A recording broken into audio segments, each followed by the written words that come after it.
Mission Incredible or Mission Unbearable? Here's the best and worst of Tom Cruise's greatest action franchise. First of all, it's worth pointing out that being the worst in an indisputably phenomenal franchise isn't such a bad thing.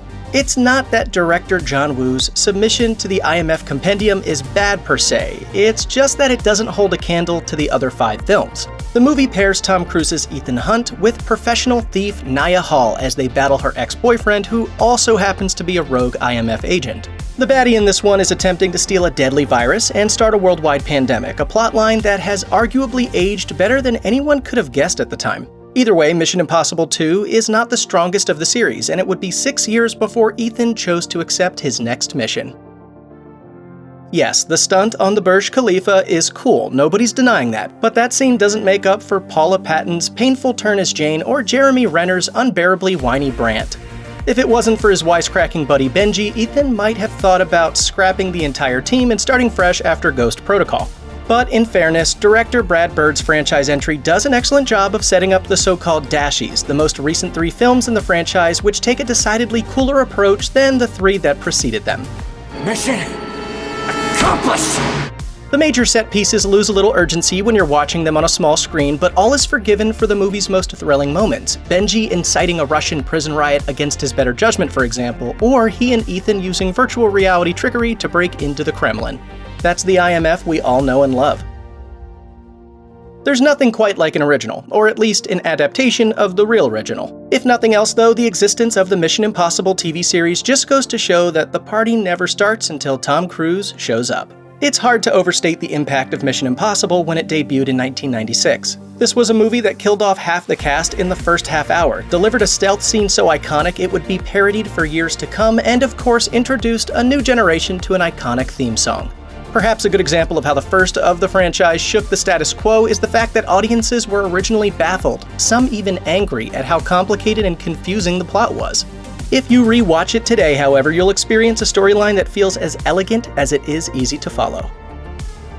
The top 3 Mission Impossible movies are a little trickier to parse because honestly, they're all great. Mission Impossible 3 by director J.J. Abrams marked the end of one era and the beginning of another. Every Mission Impossible is bigger and bolder than the last, but the films that follow this one scale up considerably in terms of stunts, scope, and storytelling. Mission Impossible 3 sets up that change just right, introducing us to Ethan Hunt's foray into domestic life and bringing back crowd favorite Luther, establishing that for Ethan Hunt, people matter more than politics. As such, the film also kicks off a question Hunt will be attempting to answer for the next 3 flicks. How can he save the world and the people he cares about? The movie was the lowest grossing of the franchise and reviews were mixed, but standout performances by Kerry Russell and Philip Seymour Hoffman suggest it's a lot better than it was given credit for. Oh, that was nothing. That was fun. Moreover, it's a joy to see all the emotional themes that were established in this movie and carried on by the rest. Ethan Hunt as a mentor, Ethan Hunt as a man in love, Ethan Hunt as a team player and an all-around good guy.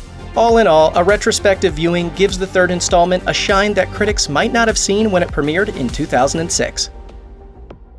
Mission Impossible Fallout is the most recent film of the franchise, and it picks up where its predecessor Rogue Nation left off. Ethan Hunt and the gang are still hot on the heels of the Syndicate, a shadowy organization composed of former field operatives who have since become mercenaries. A new version of the Syndicate called the Apostle has wacky ideas about plutonium, dirty bombs, and suffering leading to a new world order, among other things. None of this really matters though, because if you're watching Fallout, you're probably on board with whatever the IMF is up to these days. Many favorite faces return in Fallout, but new additions to the cast, such as Henry Cavill and Angela Bassett, make the film even more fun. The movie feels like a genuine rollercoaster ride with non-stop action, breathless ups and downs, and a few loop-de-loops thrown in for good measure. It's this movie that makes you realize that no matter how far-fetched or implausible these flicks might get, you're always in good hands with Christopher McQuarrie and Tom Cruise. Picking a favorite in the Mission Impossible series is difficult, but not altogether impossible. Case in point, Rogue Nation. Not only does this movie introduce Alec Baldwin and Sean Harris, the latter of whom is arguably the franchise's best villain, but Christopher McQuarrie takes the whole series from good to great. Gentlemen, this is Solomon Lane. Mr. Lane, meet the IMF.